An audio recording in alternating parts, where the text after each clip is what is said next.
very much for having me here today.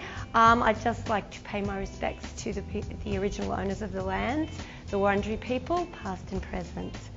Thank you, Limbs for Life, for having me here and the opportunity to tell you a little bit more about body safety, which is really another term for sexual abuse prevention education. But calling it body safety is a great way to see it as it is, which is something very, very important for children. So I'll just move on.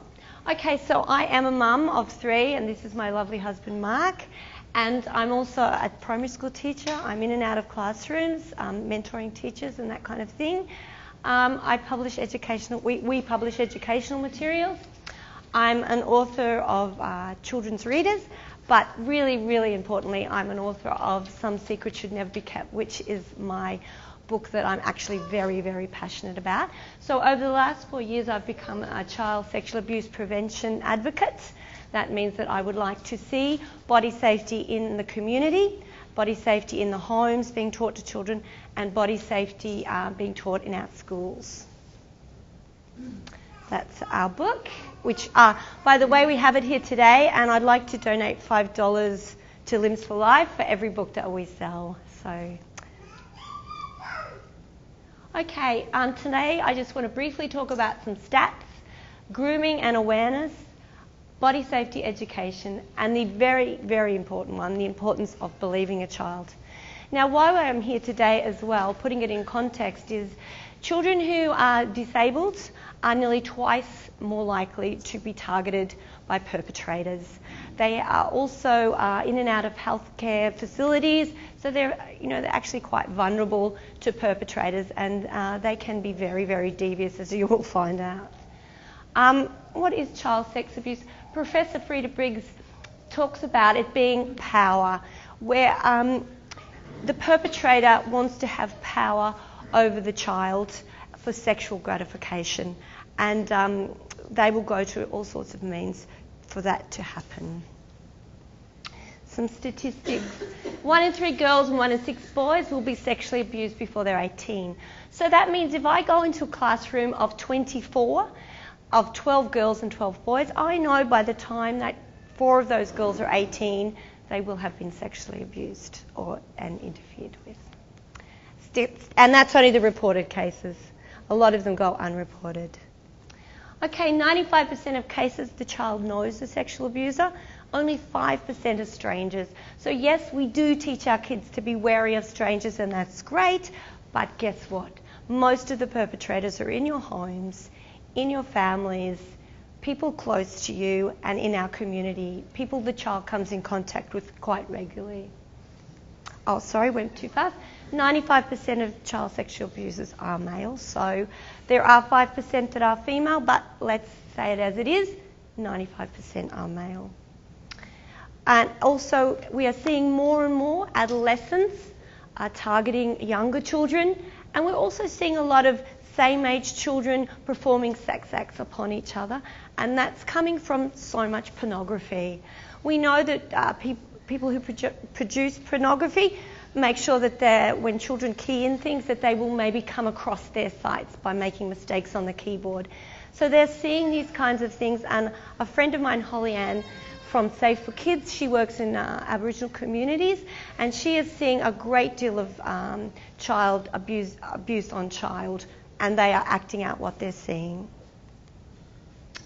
50% of children molested under 6 were molested by family members. So the younger the child, the more that it will be a family member. Most vulnerable age is between 3 and 8. That's not to say that our kids who are 9, 10, 11, 12, 13, 14, 15 and up are also vulnerable to sexual abuse. So education can come in at any time, right down here when they begin to talk, right through to when they're 16, 17, 18. You can talk about it at any time. Yes, disabled children are 1.8, nearly twice likely to be abused, so they are more vulnerable. Okay, so believing a child. This is one of my bugbears. I really, really think as a community we need to believe a child. 98% of children were known to be telling the truth when they reported their sexual abuse, but so many of them are not believed. In fact, they would have to tell 3 people in order for them to be believed, 3 adults. And also the reaction, which I'll talk about if I get time, to the abuse is crucial, is absolutely crucial. If you go, oh no, Uncle Sam would never do that, he's too nice. No, the child again is rejected, feels the guilt and the blame, no one believes them, it was their fault, they probably won't tell again. So our reaction as community members, not just parents, is crucial. 73% of child victims do not tell for at least a year, 45% do not tell for 5 years, and as we know, some never disclose. And what we're seeing in the media right now, we're getting people in their 50s and 60s only now disclosing to the Royal Commission. And I can tell you on my Facebook site, I hear some of the most horrific stories, and these people who have been abused are so damaged. And we now can do so much more for our children by just not being fearful of this topic. Our adult fear puts children at risk. So we as parents, as community members, can do so much more. Okay, a child with a live-in parent who is single is 20 times more likely to be sexually abused. So I don't want to target single parents, I absolutely do not, but please be wary who you bring into your child's life, because that is the statistic. And perpetrators will target lonely single mums, and that's the truth of it. So we have to be aware of that statistic. Grooming, it is about establishing power. It's the power of the child and the secret. It's very important that the child keeps the secret. So the groomer will go to great lengths to ensure that the child does keep that secret. I would say to you to be wary of any person who wishes to spend a great deal of time with your child, who is there at the drop of the hat. They will target vulnerable families. So, you know, if they're someone who will just always be there, want to look after your child at any time, just be alert, basically, and who likes to spend a lot of alone time with your child, gives them special gifts, makes them feel really, really special, nearly makes them their confidant, if you know what I mean, and might give them a special gift and say, don't tell mum, this is just for you and I to know about. This might be the first of keeping secrets, just testing if that child can actually keep the secret, because as the secrets get further along, they're going to be more of a sexual nature. So they're kind of grooming them to keep secrets. And be aware, perpetrators groom everyone. They groom the child and they groom the family. Spends a lot of out-of-hours times with children without adults around and wants to be alone with a child or groups of children. Okay, so they always plan their sexual abuse of a child. They might spend years and years doing that, but they will get into your hearts. You will think they're the most loveliest person in the world, and you will just let them go camping with your child because you can't come along. And I've heard of perpetrators say that, I'm the friendly bank manager, I'm the friendly camp coordinator, and I'm the one you're letting your child go on camp with alone. So just be aware. Choose their victim carefully. Again, vulnerable children. What they will do is they might come up to a child and just rub the child. Now, if that child's a little lonely, or there's fighting going on in the family, or there's disruption of some sort, and that child snuggles up a little bit closer to the perpetrator, they go, yes, I've got a victim here. Look, I don't want to scare you all, but this is the real reality of it, and that's why education is so important. And they will encourage the child to keep secrets that, as I said before, that may not be of a sexual nature, but that's the first of the secrets. They will coerce, in particularly young children, that this is love-based. And when you love someone, this is what you do. You allow them to touch your private parts, etc., because it's all about love and you love me. Terrible threats. I've heard some doozies. But, we've got children here who are little. They believe in Santa Claus. They believe in the Easter Bunny. If someone says to them they're going to go to jail if they tell anyone, or they're going to shoot their mum or dad or their dog, they believe them, and they're not going to say. And these are the kinds of threats that a perpetrator will do. As I said, they will work very hard at being loved by the child and the family. They'll scheme to get alone time with the child, always, because that alone time allows them time to perpetrate, sexually abuse the child. Again, target busy families, vulnerable families. And also change jobs quite regularly so that they can't be detected. Now, please just keep in mind that, yes, we have heard a lot about sexual abuse in our community, and that, people want to have a register with sex offenders, and that is fine. I feel no one way or the other, but we must keep in mind they are also in our families, and they don't always get reported. Okay, body safety education. And this is where we want to be really positive. So through body safety education, children will know the correct name for their private parts. They'll know the difference between safe and unsafe touch. They'll know not to keep secrets. Very important. That is a very important part of it. And what to do if they're touched inappropriately. Oh, and the last point, general assertiveness. Very important. If people say to you, oh no, I don't want to teach my child about this, it's like when we teach road safety, we never show children graphic images, do we? So when we teach body safety, it's age appropriate, and we don't go into any graphic details. Sex isn't mentioned, so you don't have to worry about that. It's general assertiveness. This is my body. No one has the right to touch it. And if they do, stop. I don't like that. Now that goes a long way in helping when the child is a teenager as well, and they're out drinking or partying with their friends. Hey, I don't like that. Stop.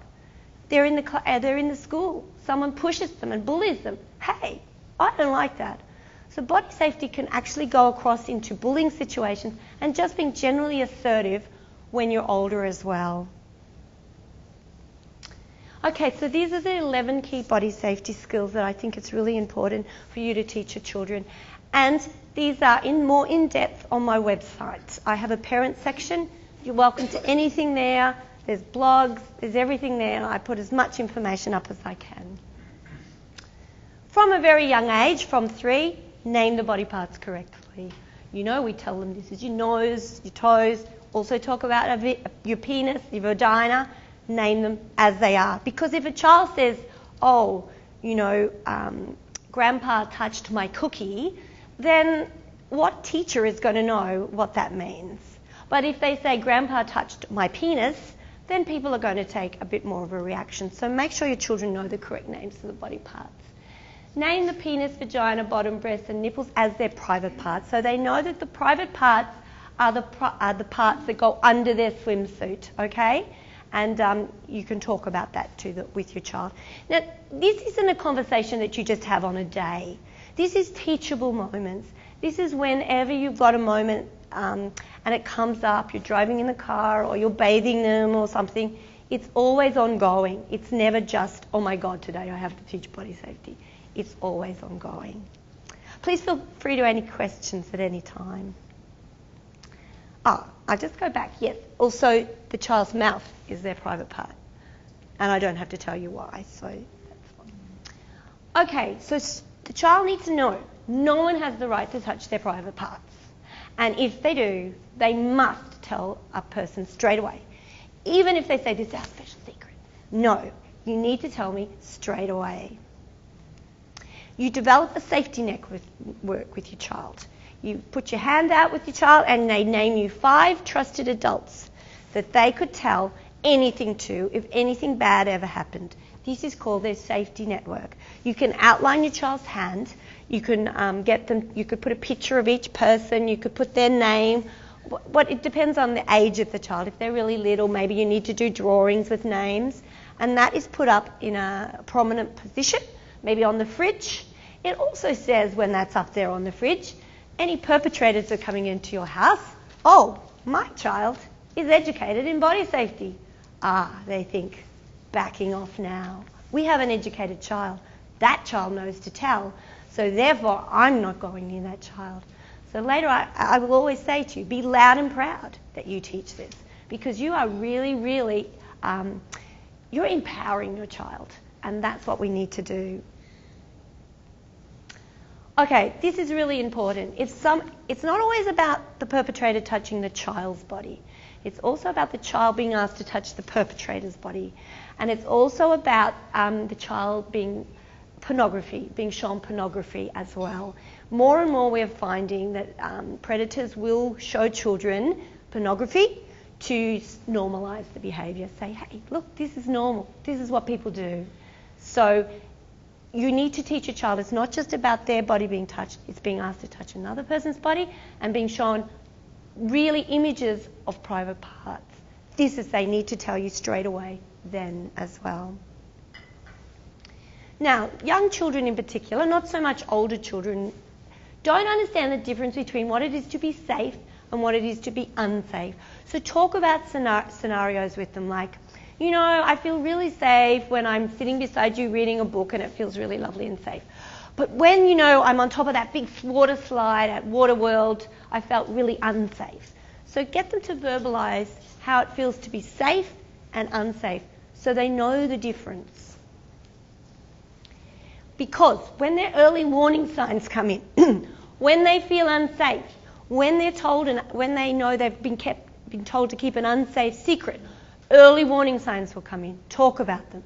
They are the fluttering in the stomach, the heart beating faster, the sweaty palms, the shaking, feeling sick.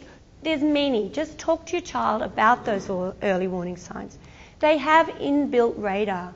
They know when something doesn't feel quite right. And this is what they've got to do. They've got to tell you or someone on their safety network as soon as an early warning sign comes through. These are all in more detail on my website too, as I said. You've got to discourage the keeping of secrets. Talk about happy surprises. Okay, happy surprises. You bought grandma a present and you're not going to give it to her till in a week's time. That's a happy surprise. Talk about unsafe secrets and, dare I say, bad secrets, like someone touching your private parts. So it's very important to talk about those differences. And I would definitely discourage, it's our secret, you know, because that's what the perpetrator will say. This is just our little secret. Little tickles, nothing wrong with a little tickle here and there, it's just our little secret. Little child, we're talking 3 or 4, hey, they go, okay. So they need to know we don't keep secrets, particularly secrets that make us feel bad and uncomfortable inside.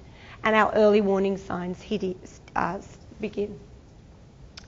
Now, discuss when it is appropriate to touch their private parts. Now, as we know, and Dorothy has said, with children who are disabled, there'll be a lot of medical people coming in and out of their life. Ensure that if their private parts need to be touched in a medical situation, that mum or dad or someone they trust is there, not on their own. And also, if they are with a medical person and someone comes into their space and their early warning signs kick in, they must tell you straight away.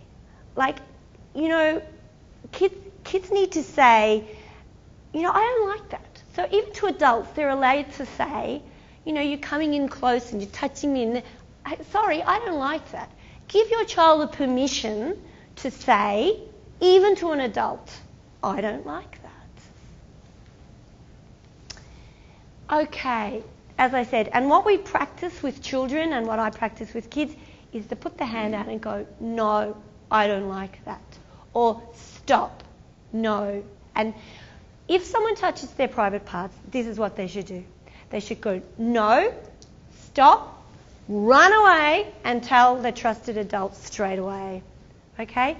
Bullying situation, it's more like, no, I don't like that. But if a perpetrator begins to touch their private parts, it's no, run away and tell their trusted adult.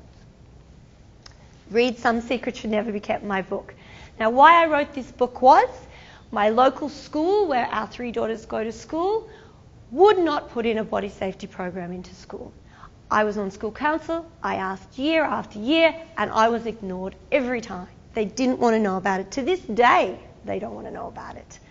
So I wrote Some Secrets Should Never Be Kept. My husband said I couldn't do it, but I felt that there was a way that you could teach children in an age-appropriate, gentle manner about body safety.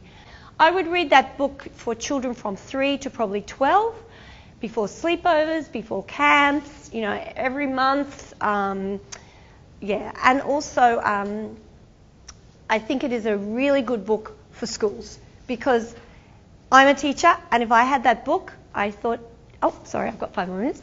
I thought if I would need a teaching pack. So I've written a teaching pack. So if anybody's a teacher here, there's a teaching pack which will help also with implementing that book. No excuses for teachers. Okay, you must believe a child when they disclose. It's incredibly important. As we said, 98% of child-reported cases, their statements would be true. Our reaction is important to their well-being. They need a compassionate reassurance. Stay calm. Don't go, because they'll take the cues from you. Stay really calm, really kindly, and you believe them. They've done nothing wrong. And you must say, you have done nothing wrong. Nothing is ever your fault. If a child is abused, they are so guilt-ridden, it is shocking. They actually need to be saying, it's never ever the child's fault. It is the adult's fault, fully. They are incredibly brave and courageous. They are no way to blame. They are safe and will be looked after. Don't keep any promises you can't keep, just that you will try and get them away from the situation. You will do everything you can to stop the abuse. And then you would contact key organisations that are on our list coming up. Now, I would like you to ask your kinder and your school if they're teaching body safety, and if they're not, why not? It's in their curriculum. They should be teaching it. I have many people on my Facebook site telling me they've gone to their local school, passionate about it, parents wanting this taught in schools, because it's all our responsibility, community, teachers and parents. And the schools have gone, no, we're not teaching it. Sorry. I don't understand why. It's very simple. There was nothing graphic or scary there. Maybe they're frightened of disclosure. I don't know. But their fear is putting our kids at risk. So please ask your school if they're doing it. Ask them why not, because it is in their curriculum and they absolutely should be doing it. Be loud and proud that your child is being taught body safety, so that sends a clear message to the perpetrators that this is an educated child, and your child feels pretty proud and empowered as well. It's about empowering them, It's about them feeling not vulnerable. It's about them feeling strong and assertive. Okay, it's ongoing. Use all the teachable moments that you can. Now, one other point for young boys, often the interference feels pleasurable. So even talk to your boys and your girls, but if it feels pleasurable, it still is wrong, okay? And that they shouldn't feel guilty about the fact that they enjoyed it, but it actually is still wrong. It's someone touching their private parts, and it shouldn't happen. Trust your child. Their instincts are amazing. If they say to you, I don't really want to go to John's house because his dad's there, listen to them. There's a reason why they're feeling a bit like that. Ask a bit more, find out a bit more. They have an inbuilt radar, and if they don't want to kiss someone, or they don't want to sit on a granny's lap, or they don't want to go to someone's house, listen to them. And sometimes a child who's been abused will give us a few hints as well that they've actually been abused. I haven't gone into signs of abuse today because we didn't have time. I just wanted to talk about education. These are some key organisations that you can go to if you're worried about a child in your care that has been abused, is being abused. These are some key organisations that you can go to.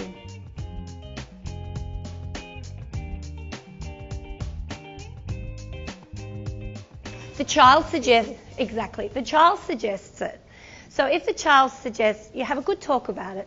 Obviously you'll probably be on there, your mum. Yes. So, and then you might say, oh, what about Uncle Sam? And then he'll go, I'm not quite sure, so definitely not. What about your teacher? Teacher's a good one. Now, maybe only 3. Whoever your child is comfortable with, it might be 5, it might be 3.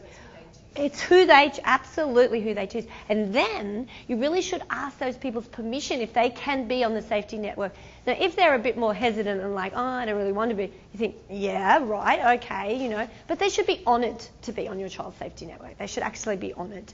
Older children can have phone numbers. Probably younger children, I wouldn't say that, but older children could definitely have the phone numbers as well. So someone they're really comfortable with.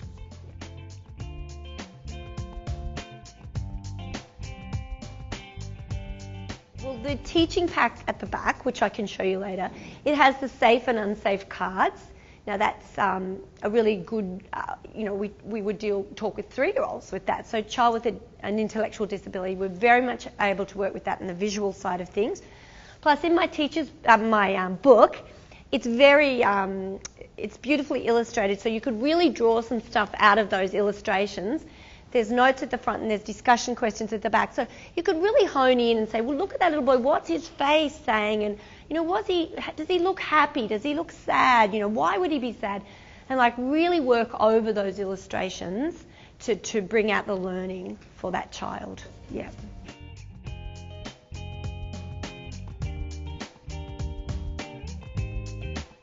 Absolutely. And look, kindergartens are actually more open to this book and teaching pack than schools.